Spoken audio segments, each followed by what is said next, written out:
I faced right side paralysis, and sir, because of that, my sir, I was unable to work properly with my right hand. 5 दिन के अंदर मैं दिल्ली आया.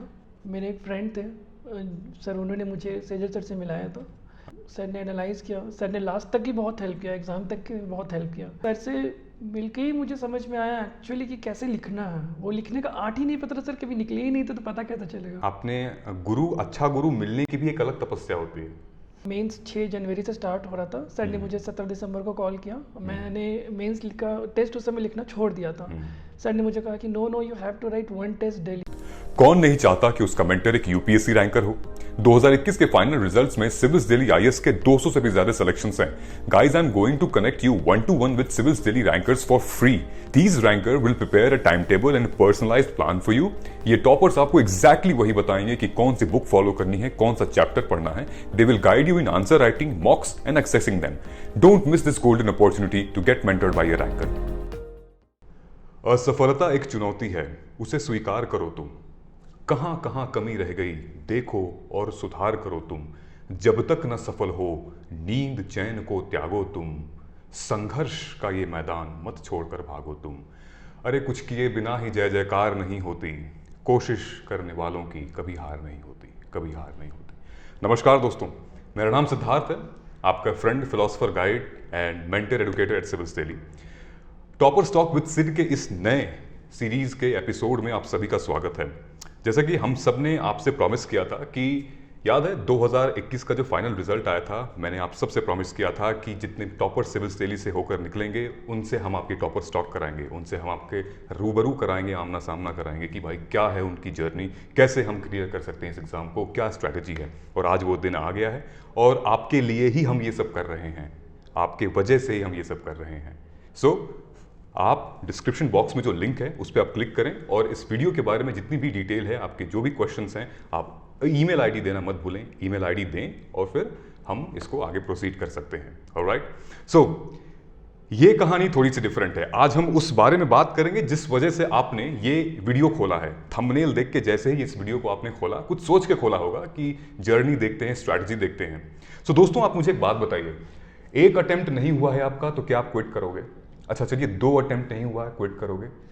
4 attempt में UPSC clear नहीं हुआ तो क्या आप क्विट करोगे? या फिर 6 अटेम्प्ट में नहीं हुआ तो आप क्विट करोगे?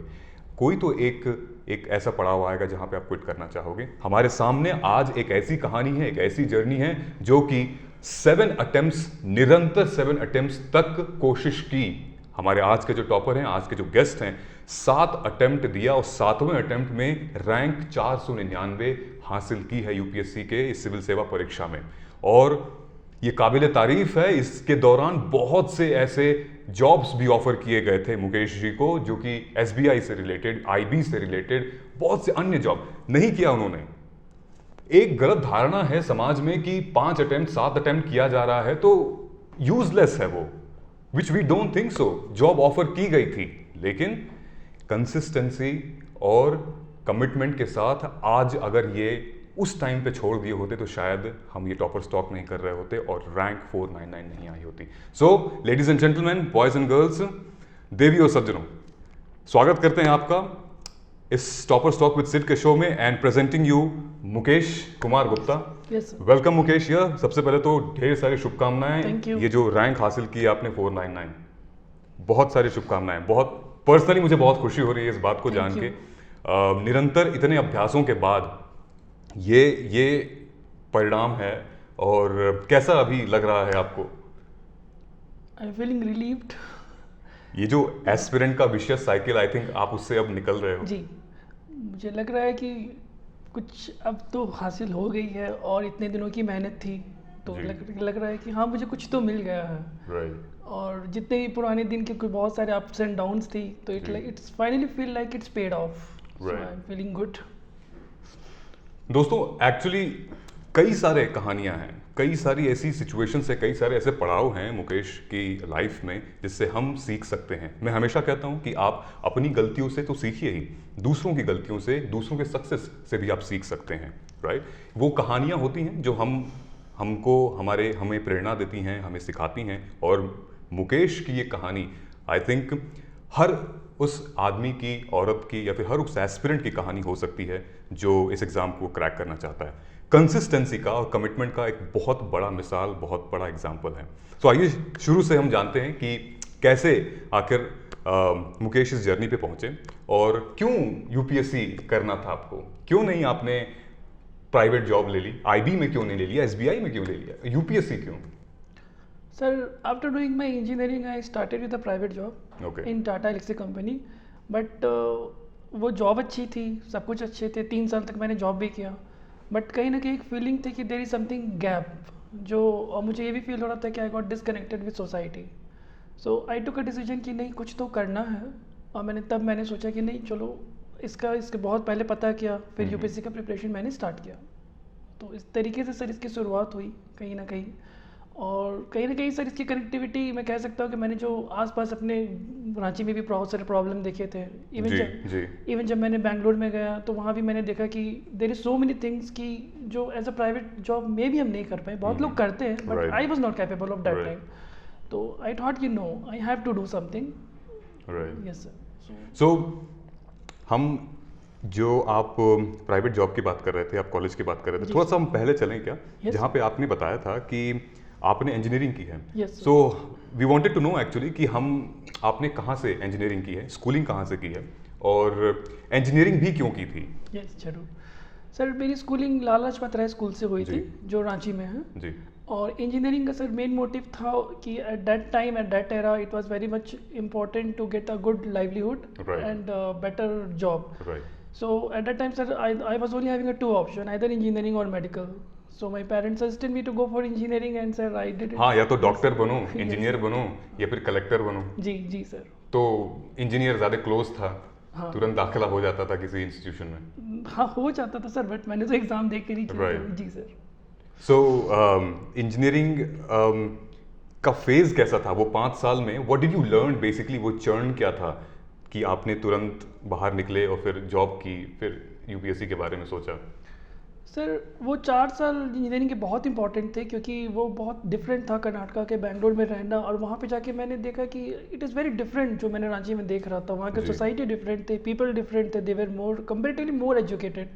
और उनके एस्पिरेशंस भी बहुत हाई थे. Eight that time I heard so many things like कि they are going for MBA in a foreign countries and all that, but my priority was that time that I have to get a good placement and I got placement in Tata Elxsi. फिर मैंने जब job किया तो sir उस समय मुझे और समझ में आया कि मैंने पहले ये देखना चाहता था कि इसके स्कोप क्या है. बिना वहाँ पे एक्सपीरियंस किए मैं कैसे छोड़ सकता था जी. और कहीं ना कहीं सर एजुकेशन लोन भी था मेरे ऊपर, तो वो भी एक प्रायोरिटी था कि भाई I have to it is my duty that I should do something for it. तो मैंने वो किया सर. लेकिन जब मैंने जॉब किया, जॉब भी अच्छी चल रही थी. ये सर मेरे डोमेन भी बहुत अच्छे थे. बट सर एक चीज़ होती है कि जो आपको ना वो लगती है कि नहीं, there is something missing, I can do something. तब लगा कि yes sir, I have to do and I went for you, I tried for UPSC. It's like कि शायद वो माहौल, वो एम्बियंस मे बी आपके उस नेचर के हिसाब से आप जो करना चाहते थे, आई थिंक वो कंपैटिबल नहीं बन पा रहा था. जी सर. आई थिंक एक क्लोज स्पेस में आप बस सीमित लोगों से बातचीत कर रहे थे. Sir it became, it's not like to say my job was bad और समथिंग लाइक दैट, बट ये था कि सर कि मुझे लगता था कि इट्स 9 to 5 एंड सर ये भी लगता था कभी कभी लेट भी होते थे, बट मुझे लगता था कि मैं नेचर से डिस्कनेक्टेड हो गया हूँ, पीपल से डिस्कनेक्टेड हो गया हूँ. और सर ये भी था कहीं ना कहीं कि वो जो हम काम कर रहे हैं उसका फाइनल आउटपुट मुझे पता नहीं चलता था कि क्या हो रहा है. हम लोग ने काम किया, लेआउट डिज़ाइन बनाया, चिप डिज़ाइन बनाया, बट फाइनली वो क्या हो रहा है मुझे उससे डिस्कनेक्टेड था. I was just a part of it. तो फिर देन आई डिसाइडेड कि after exploring so many options I thought कि no, I have to do this and this is the correct time. Right. So ये I think आपने जिक्र किया था कि तीसरे साल में you decided to move forward, right? कहाँ से सुना था यूपीएससी के बारे में वहाँ पे? एंड व्हाट डिड यू से कि आपने बॉस को क्या बोला कि I quit, I resign? No sir, it was difficult क्योंकि मैं ऑन साइट था, इंटेल में उस समय काम कर रहा था टाटा कंपनी से. तो उन लोगों के लिए भी ये बहुत शॉकिंग था कि ये कैसे जॉब छोड़ के जा रहा है. And they also like telling no you have a good option, you can go on site. Malaysia के ऑप्शंस थे, बट सर मैंने सोचा कि नहीं, ऐसा नहीं हो सकता क्योंकि सर वो आप अगर जॉब में इंजॉय नहीं कर रहे हैं तो फिर आप आगे शायद नहीं बढ़ेंगे. फिर लाइफ में वो गैप रह जाता.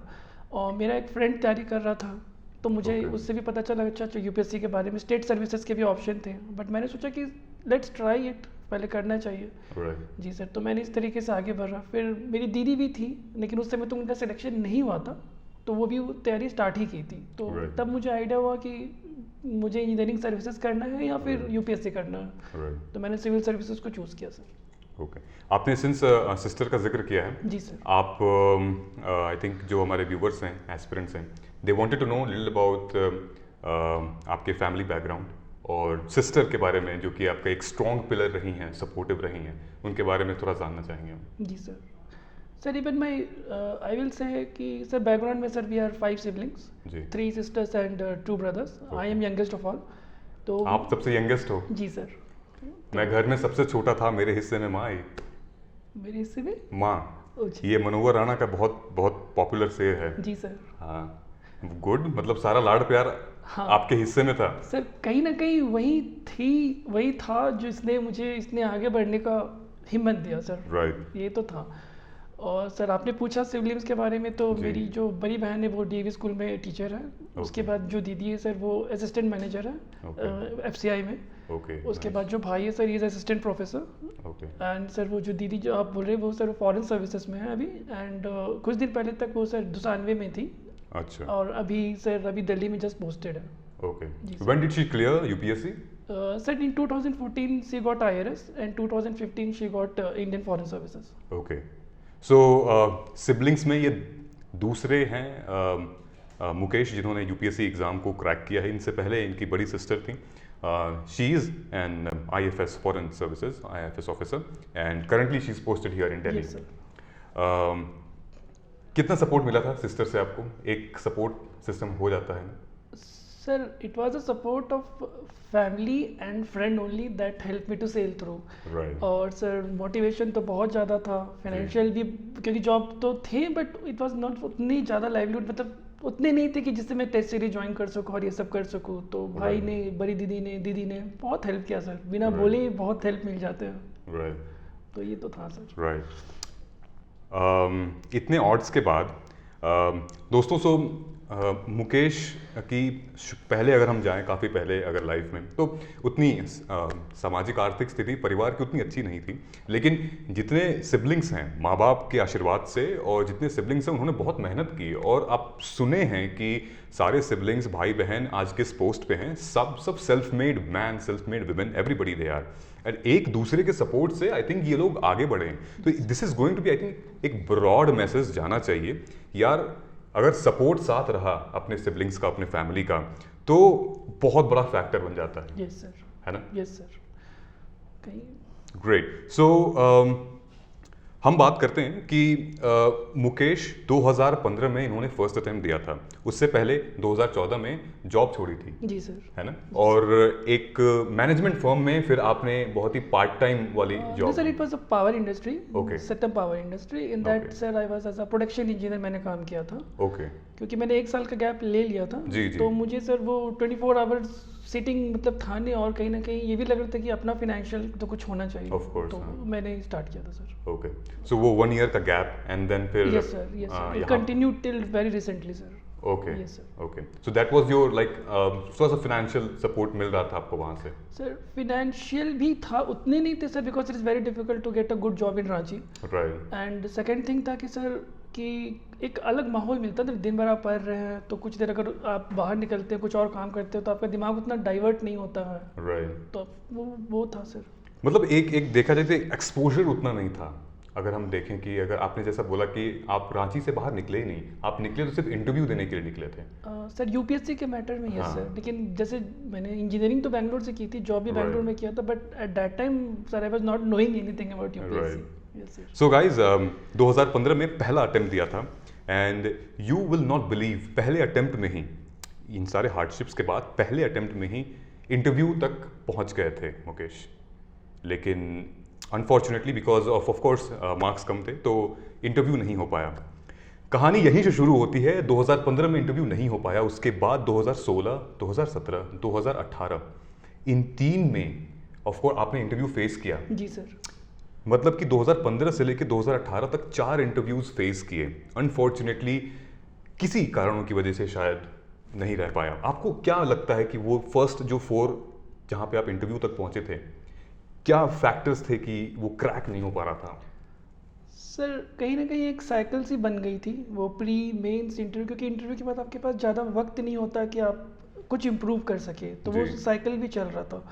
और मैं ये भी कहूँगा कि सर कहीं ना कहीं मेरी खुद की गलती थी, मैं रिजिड था कि नहीं, there is no problem in me. ये एक Right. फीलिंग होता है सर कि जब आप एक अकेले सिटी में बैठ के तैयारी कर रहे हो तो फीलिंग लगता है। तो सर मुझे लगता है कि अगर मैं शायद उस समय किसी और बच्चे से मिलता या शायद दिल्ली निकलता या कहीं निकलता तो कुछ एक एक वो कम्युनिटी टॉक होना बहुत यस जरूरी सर, था, यस राइट? सर, यस हाँ। Sir, it's very important. जैसे अमूमन दिल्ली जहाँ पे ऑफलाइन सेंटर्स में बच्चे रोजमर्रा जिंदगी में अपना मुलाकात बातचीत करते जी, हैं, जी। वो मिस कर रहे थे आप। यस सर, क्योंकि Right. हो सकता है सर उस समय दूसरों बच्चों को देख के लगता है कि ये मेरे आंसर में कमी है और आई Right. Could improve in it, हम इसको ज़्यादा अच्छे से कर सकते हैं। Right. तो ये नहीं था सर। राइट। सो गाइज, यहाँ पे एक इंपॉर्टेंट इन्फॉर्मेशन हम शेयर करना चाहते हैं। आप खुद सुन रहे हैं कि एक कम्युनिटी लर्निंग की थोड़ी सी कमी थी। हमें लगता है कि हम जिस शहर में हैं, जिस कमरे में हैं, हम सबसे बेहतरीन बेस्ट कर रहे हैं, लेकिन मैं यहाँ पे आपको बताना चाहता हूँ कि सिविल्स दिल्ली की ऑफलाइन क्लासेस भी स्टार्ट हो चुकी हैं। कोविड से थोड़ा सा हमें छुटकारा, रिलैक्सेशन मिल गया है और offline classes, offline batches start हो चुके हैं। In case if you think that you wanted to make a difference in India में, अपने फैमिली में, अपने आप में कोई एक बदलाव लाना चाहते हैं, यहाँ डिस्क्रिप्शन बॉक्स में लिंक है, उस पर आप क्लिक करिए। अपनी इंक्वायरी जो है ईमेल आईडी देना ज़रूर मत भूलिएगा और फिर हम उसको टेक ओवर कर लेंगे।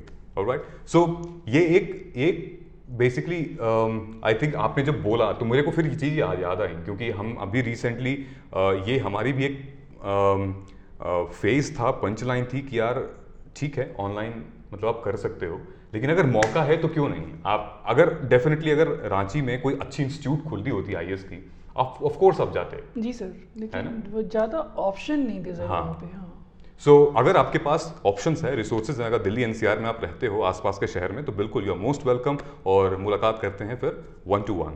ऑलराइट। सो आगे बढ़ते हैं। 2018 तक, 2015 से 2018 तक ये इंटरव्यू का सिलसिला चला जी सर। एंड मैं समझ सकता हूँ यार, बहुत पेन होता है, वो दर्द होता है यार, इंटरव्यू नहीं हुआ, मतलब यहाँ जब तक वो पहुँच गए एक थे। नया होप तो हर साल एक जगता ही था। It was like this time I am going to see my name in the final list, right, but उससे उभरना थोड़ा मुश्किल तो होता है सर। राइट। दोस्तों, एक मेजर सेटबैक हुआ था मुकेश के साथ। 2017-2018 की बात है। आई थिंक मुकेश इस बारे में खुद बताएं तो ज़्यादा बेहतर रहेगा। आप क्या बताना चाहेंगे मुकेश, वो paralysis? Sir, I faced right side paralysis, and sir, because of that, I was unable to work properly with my right hand, and it took time for me to recover from that because so many medicines was going on, and also physiotherapy was there, Right. and that too at the time of mains. So in morning sir physiotherapy जाना पड़ता है, शाम में physiotherapy के लिए जाना पड़ता है, बट ठीक है। बट वो मैंने यही सोचा कि ठीक है मेडिटेशन, ये मैं उसका दवा तो चल ही रही है और फिजियोथेरेपी चल ही रही है, तो मैंने उस पर से ज़्यादा ध्यान नहीं दिया। Right. तो मैंने अपने काम को, क्योंकि मेंस था, तो मैंने अपने पढ़ाई को फोकस रखा सर। Right. जी सर। ये एक बहुत बड़ा एग्जाम्पल है, क्योंकि शुरू में आपने समझा होगा कि यार 6 अटेम्प्ट 7 अटेम्प्ट और मे बी शायद आराम से दे रहे होंगे एग्ज़ाम, या फिर कोई बात नहीं, बहुत सारे अटेम्प्ट्स होंगे। अब आप जब ये स्टोरी सुन रहे हैं तो आप समझ सकते हैं कि किस हार्डशिप से मुकेश गुजरे होंगे। राइट साइड फेस पैरालिसिस, लिखने में दिक्कत हो रही थी, जबकि ये एग्ज़ाम लिखने के ही ऊपर है पूरा। Everything is all about writing. मैं आपसे हर वीडियो में एक ये भी कहता हूँ कि अगर जिसको लिखने से मोहब्बत है वो एग्ज़ाम क्रैक कर लेगा, अच्छी रैंक आ जाएगी उसको। लिखने में प्रॉब्लम होती थी, जी सर। इतना लिखना पड़ता है, and I am sure if you are preparing then notes से लेके स्ट्रैटेजी से लेके रिटर्न सब कुछ। 2017-18 का वो टाइम था जब मुकेश वाज लाइक कि अब क्या करना। आप ये देखिए कि मुकेश ने उस टाइम पे भी क्विट करने का नहीं सोचा। उस टाइम पे भी ही faced 2 interviews that consecutively 2 years। काबिल तारीफ है मुकेश, अमेजिंग है। Thank you sir. And 2019 and 2020 में, जी सर। सो अभी जो पैरालिसिस था वो इज लाइक ओके, ठीक हो गया है ये सर अभी? अभी ठीक है, अभी कोई प्रॉब्लम नहीं है। राइट। जी सर। हम ये कह सकते हैं क्या कि थोड़ा सा मानसिक तनाव भी था उस टाइम पे? हाँ, डॉक्टर्स ज़रूर कहेंगे कि भाई वायरल है, और क्या हम कह सकते हैं कि मानसिक तनाव था, कहीं ना कहीं आप जूझ भी रहे हो सकते, क्या?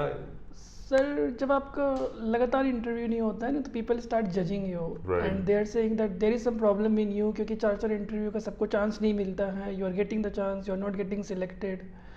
And at the same time, sir, when you have an example in your own family who had cracked in first or second attempt, then they also start judging you कि no, there is a problem in you. So Right. this happened, sir. Right 2019-2020 में आपने फिर से UPSC दिया. जी sir. Mains में 2 से 3 marks दोनों में रह गए. जी सर. एक तरीके से हृदयघात होता है, मतलब हार्ट अटैक टाइप का आ जाता है कि मैंने शुरुआत के 4 अटेम्प्ट्स में इंटरव्यू तक पहुंचा, उसके बाद फिर मैं 2 मेंस में 2 से 3 मार्क्स तक रह गया. जी सर.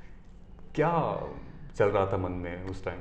सर उस समय तो सच कहूँ तो दुख तो बहुत था, मगर मुझे लगता है ये लाइफ का बेस्ट मोमेंट था, क्योंकि उस समय मैंने रियलाइज़ किया कि नहीं, अब अपने ईगो को छोड़ो, there is some problem in you, और अब हमको मूव आउट करना होगा और हमको सोचना होगा, कंपेयर करना होगा बाकी स्टूडेंट से कि वेयर आई एम लैकिंग. जी. And in that way sir I got connected to Sejal sir, and that way sir हमको मुझे लगता है आज कहीं ना कहीं जितने भी मेरे मार्क्स इंप्रूव किए, for example sir from 2020 sir it was 340 almost in GS, this time it is near around 400. Right. तो मुझे लगता है कि सर वो निकलना और वो चीज़ सोचना कि मुझ में कुछ गड़बड़ नहीं है, वो बहुत गलत सोच है कि मुझे ये तो एक्सेप्ट करना होगा कि there is some problem in you, that's why you are not getting the marks. Of course. Right. Yes sir. So civils Delhi के साथ कब मुलाकात हुई थी आपकी? सर 2020 में जब मेरी मेंस नहीं हुई थी, जब रिज़ल्ट Okay. मुझे अभी भी डेट याद है 23 मार्च को आई थी, मैंने बहुत बड़ा शॉकिंग था, 5 दिन के अंदर मैं दिल्ली आया, मेरे एक फ्रेंड थे सर, उन्होंने मुझे सेजल सर से मिलाया था. अच्छा. और सर से मैं मिला सर, और थैंक गॉड सर कि उस साल लॉकडाउन भी हो गया था. जी. जी. तो मुझे थोड़ा ज़्यादा टाइम मिल गया. जी. जी सर. तो सर ने मेरे आंसर देखे, सर ने मेरे मार्क्स देखे, सर ने एनालाइज़ किया, सर ने लास्ट तक ही बहुत हेल्प किया, एग्ज़ाम तक के बहुत हेल्प किया. तो सर उसके बाद आंसर इंप्रूव करना स्टार्ट हुआ जब सर ने बताया कि there is lot of gaps which you can fill and 1 marks is. वो सजल सर ने क्या बताया था, कहाँ गैप्स थी? क्योंकि आई थिंक 2020 से पहले आपने इतनी स्पेसिफिक मेंटरशिप नहीं ली होगी. No sir. लेकिन क्या कहाँ पे बताया उन्होंने? सर उन्होंने बताया कि लाइक आप जैसे सपोज सब वो आंसर देख रहे 10 नंबर का और मुझे उस आंसर में मे बी 4 मार्क्स आया होगा, तो सर ने कहा कि how can you make it 5 marks, और 1 marks improvement means 20 marks improvement in 1 subject. तो लाइक दैट सर जब उन्होंने देखा, he told me like that you can use some timeline, you can use some figure here, you can reduce this answer, instead write something contextual. In that way sir it got improved. Did you see any difference pre that you did not consult anybody and then post you spoke to Sajal sir? Did you see any dramatic or drastic changes in your answer writing? Yes sir. Sir earlier my answer was very simplistic, and since all those who are clearing prelims they could write that much, I know that I could write, but since the competition is very high, कुछ तो difference करना पड़ता है और कुछ contextual लिखना पड़ता है. तो वो सर से मिलके ही मुझे समझ में आया एक्चुअली कि कैसे लिखना है. वो लिखने का आर्ट ही नहीं पता था सर, कभी निकले ही नहीं थे, तो पता कैसे चलेगा. यहाँ पे जब और बच्चों को देखा, सर ने बताया, तब समझ में आया कि अच्छा ये चीज़ कमी है. राइट. अच्छा, एक बहुत ही इंटरेस्टिंग है कि अगर आपको आपने अच्छा गुरु मिलने की भी एक अलग तपस्या होती है. जी सर. आपने ये जो तपस्या की है पिछले 4-5 सालों में, और आपको रियलाइज़ हो गया कि मेंटर की क्या ज़रूरत है. जी सर. तो ये मेंटरशिप का आपको क्या एंगल दिया था? मतलब सजल सर और आई थिंक सुकन्या मैम से भी आप इंटरेक्ट किए होंगे, ये मेंटरशिप का क्या सपोर्ट मिला था आपको? Sir beside improving the quality of the answer, sir वो जो फेज होते हैं प्री से मेंस के बीच में, उस समय बहुत नेगेटिव थॉट्स आते हैं कि इस बार नहीं होगा तो क्या. जैसे अभी ये फेज चल रहा है, अभी 2022 सर, अभी जो बच्चे जो हाँ, तो ये बहुत नेगेटिव ख्याल आते हैं कि नहीं होगा सिर्फ. और इस लास्ट टाइम सर हम लोग को तो सिर्फ 80 डेज ही मिले थे. तो उस समय ये लग रहा था कि नहीं होगा, इतने सारे टेस्ट हैं, कैसे होगा. तो उस समय सर से मिलना, सर को कॉल भी करते थे, सर कैसे होगा, सर बोलते थे हो जाएगा क्यों नहीं होगा. इवन सर जब मुझे भी याद है कि हमारा मेंस 6 जनवरी से स्टार्ट हो रहा था, सर ने मुझे 17 दिसंबर को कॉल किया. मैंने मेंस का टेस्ट उस समय लिखना छोड़ दिया था. सर ने मुझे कहा कि no you have to write 1 test daily. And sir made me कि लाइक दिसंबर 19 से लेके आई स्टिल रिमेंबर 2 जनवरी तक मैंने रोज एक टेस्ट लिखा था because of sir. And I think sir वो बहुत बड़ा रोल प्ले करता है कि आपका वो इम्प्रूव होता है. और कहीं ना कहीं सर दो तीन चीज़ें, एक तो आप कोई आंसर छोड़ नहीं सकते हैं। If you are living one answer you are losing 3 और 4 मार्क्स। Right. तो वो सर वो स्पीड भी आती है, वो क्वालिटी भी आती है, फिर वो टेंशन जो कंस्ट्रेंट वहाँ पे रहता है उसकी प्रैक्टिस हो जाती है। राइट। सो ये जो एंटायर प्रोसेस था आपके, जी सर। तो हाउ वर यू फीलिंग कि अब कुछ मतलब गाड़ी सही ट्रैक पे आ रही है, आई थिंक अब कुछ बन सकता है, बात क्लियर हो सकता है? अभी सर कि रिजल्ट से पहले? रिजल्ट से पहले मतलब आपने जब गाइडेंस ली थी जी और आपको बताया गया था कि यहाँ गलती थी, बॉस अब क्या कर रहे थे, हाँ। So what did you feel कि अब थोड़ा गाड़ी पटरी पे आ सकती है, अब लगता है कि हाँ कोई अच्छा मिला है? हाँ सर, ये तो फील हुआ ही था, सच में हुआ था। ये हमको लगता है मेन से पहले ना वो फीलिंग आना ज़रूरी है राइट कि मेरे आंसर अच्छे हैं, मैं अच्छा लिख सकता हूँ, वो फीलिंग आ गई थी। राइट। तो वो जब मैं मेंस लिख रहा था तो उस समय भी वो उसी क्वालिटी में लिखा है जिसमें मैंने प्रैक्टिस किया था। तो वो फीलिंग आ जाती है सर कि हाँ मैं मेंस तो क्लियर कर लूँगा, आराम से क्लियर हो जाएगा। मुकेश, हमने ये ऑब्जर्व किया है कि आप 2015 से लेकर 2021 तक जी सर। लगातार प्रीलिम्स क्लियर किया आपने yes sir. Without stop. No sir, हाँ नो, कोई भी गैप नहीं था। भाई क्या सीक्रेट था इसका पीछे, क्या है सीक्रेट बताइए? सर इसका सीक्रेट अपने बेसिक्स एकदम क्लियर रखो, बेसिक से कॉम्प्रोमाइज़ मत करो, क्योंकि आज का लाइक कल्चर है सर कि student they don't want to read book, they want to read the summary of the book. Basic से क्या मतलब आपके एनसीईआरटीज वगैरह? सर एनसीईआरटीज तो है, लेकिन अगर आप सपोज ज्योग्राफी पढ़ रहे हैं तो मुझे याद है कि सर मैंने जब ज्योग्राफी स्टार्ट किया तो मैंने शुरू के 60 डेज टोटल ज्योग्राफी ही पढ़ा था। अच्छा। मतलब एक एक मैप को हाथ से बनाओ, उसको देखो, माउंटेन्स को देखो, सबको देखो, क्योंकि यूपीएससी चाहता है सर कि वो आप उस चीज़ को समझें, उस चीज़ को अंडरस्टैंड करें। तो मैं कहूँगा कि जो भी स्टैंडर्ड्स बुक है उसको पढ़ो, क्योंकि अभी इतने सारे बुक्स आ गए हैं सर, समरी का समरी बन रहा है, तो वो मत करो। सो और क्या स्ट्रैटेजी आपकी थी, क्योंकि आप 2015 से ये एग्ज़ाम दे रहे हैं? जी सर। बहुत सारे पैटर्न भी चेंज हुए हैं इस दौरान प्रीलिम्स के। जी। तो सबसे पहले तो मैं आपको कहना चाहूँगा यार कि यार तुमने लिटरली फोड़ा है हर एक प्रीलिम्स, बिसाइड द फैक्ट कि इतने सारे पैटर्न्स चेंज हुए। लोग तो वहाँ न्यूज़ बनाएंगे ही, ये पैटर्न चेंज हुआ, वो पैटर्न चेंज हुआ। आपने इन बदलते पैटर्न्स को, बदलते रुख को कैसे संभाल लिया, पकड़ लिया कि हाँ ये फोड़ूंगा इसको? सर जो स्टैटिक सब्जेक्ट है, फॉर एग्जांपल लाइक पॉलिटी है, हिस्ट्री है, ज्योग्राफी है, और कहीं ना कहीं इन्वायरमेंट है, अगर आपने एक बार इसका बेसिक ढंग से कर लिया और अपने से कर लिया सर, सिर्फ बुक्स के थ्रू नहीं, आपने गूगल किया, उसके बारे में थोड़ा और एक्सप्लोर किया, तो आपका एक बेस बन जाता है। और एट द सेम टाइम मुझे लगता है सर अभी एक ऐसी कल्चर बन गई है ना कि पीपल लाइक दे आर, वो लोग 100 क्वेश्चन तक टिक कर देते हैं। तो मैंने सर आज तक पूरे अटेम्प्ट में 80 मैक्सिमम था सर, वो भी मैंने बहुत डर कर टिक किया था, बहुत कंजर्वेटिव रिस्क लिया था मैंने कि भाई नहीं इतना ही करना है मुझे। तो मेरा कैलकुलेटेड था सर कि हाँ कि मेरा गलती होगा तो 4 से 5 हो, 5 से 6 हो, उससे ऊपर नहीं हो। ओके। तो ये तो था सर। ग्रेट। आपका ऑप्शनल क्या था? Sir political science and international relation. PSI? जी सर। उसकी स्ट्रैटेजी शेयर करेंगे क्या? क्या स्ट्रैटेजी थी आपकी पेपर 1 पेपर 2 की? सर पेपर 1 तो मैंने बहुत सारे स्टैंडर्ड्स बुक पढ़े थे, जैसे कि मैंने गौबा पढ़ा था, फिर मुखर्जी की बुक पढ़ी थी।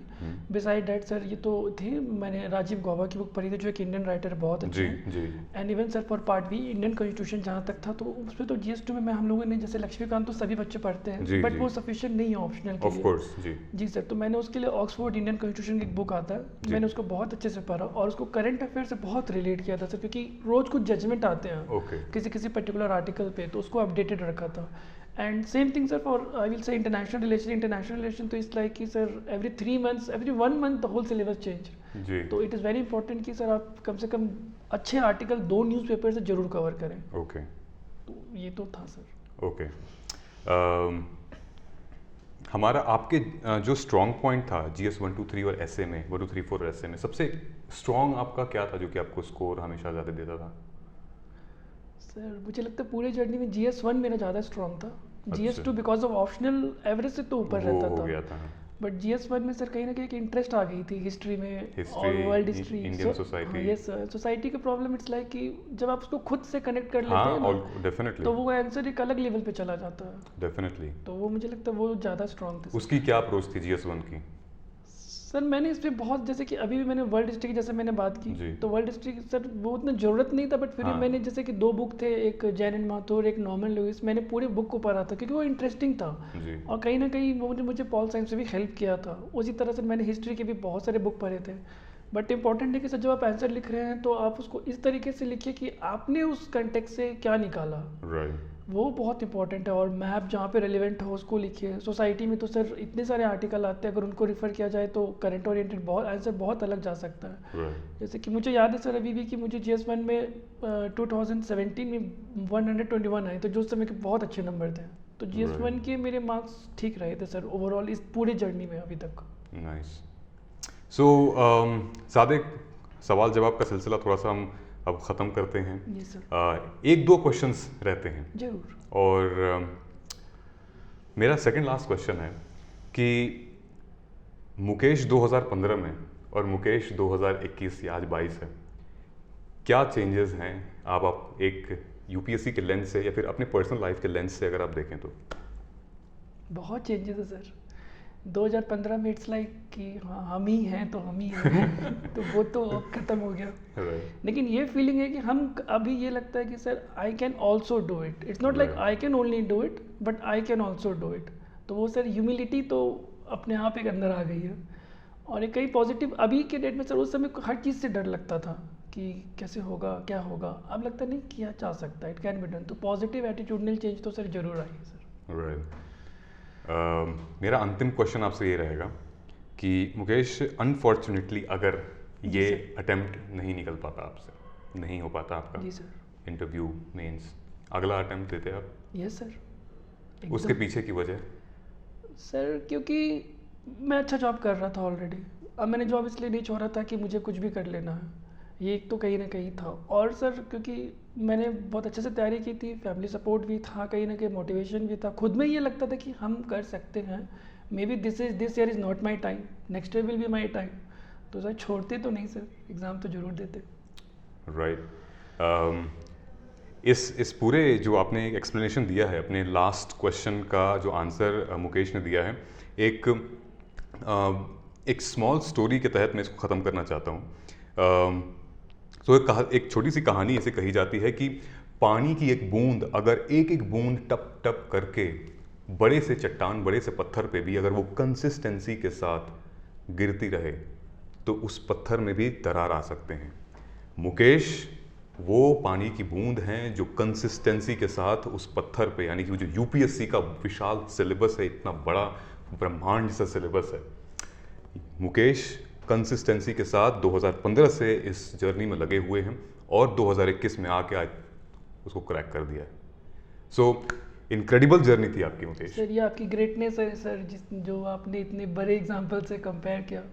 Thank you for that sir. बड़े अब ये जो देख रहे हैं आपको, ये अब आपसे इंस्पायर होंगे। हम चाहते हैं कि आपकी कहानी इनको इंस्पायर करें। आप झांसी से आए हैं, आप इतने स्ट्रगल और शिद्दत के साथ ये पूरा का पूरा पेपर निभाया है। इतना कोई आजकल लव रिलेशनशिप भी नहीं चलते हैं, साल डेढ़ साल में भी निपट जाते हैं लोग। 7 साल से यूपीएससी को यहाँ पे रखना, इट्स नॉट अ जोक। 7 साल से इसको निभाना, इट्स नॉट अ जोक। उसी चैप्टर को फिर से पढ़ना, इट्स नॉट अ जोक। उसी ऑप्शनल को फिर से देखना, इट्स नॉट अ जोक। तो बहुत ही निरंतर और इनक्रेडिबल जर्नी रही है। कंसिस्टेंसी, कमिटमेंट की, वो कहते हैं कि without commitment you can not start, without consistency you cannot finish. And with this, I wanted to finish here. That thank you so much, Mukesh, for joining us here. Thank you, sir. It was an incredible discussion. मज़ा आ गया. In case, would you like to share something for aspirants जो कि आगे exam देने वाले हैं? आप बिल्कुल शेयर कर सकते हैं. I would like to say कि irrespective of your number of attempts, whether it is first, second, third or fourth, just यही सोचो कि यही attempt है और ये मेरा पहला attempt है. और अगर कुछ तुम्हारा नहीं हो रहा है, इंटरव्यू नहीं हो रहा है, मेंस नहीं हो रहा है, तो ये सोचो कि कुछ तो प्रॉब्लम है और हमको उसमें इम्प्रूव करना है और हम कर सकते हैं। ये बहुत इंपॉर्टेंट है। बट ये मत सोचो कि नहीं कुछ लक फैक्टर था या फिर पैनल बायस था या मेरी कॉपी चेकिंग ठीक से नहीं है, ये सब थिंकिंग मतलब। राइट, चलिए, thank you so much guys. We will see, I will see you in the next video, in next toppers talk. तब तक आप प्लीज़ अपने क्वेश्चंस, अपने डाउट्स कमेंट्स में मेंशन कर दीजिए, वी विल एड्रेस दैट। नमस्कार।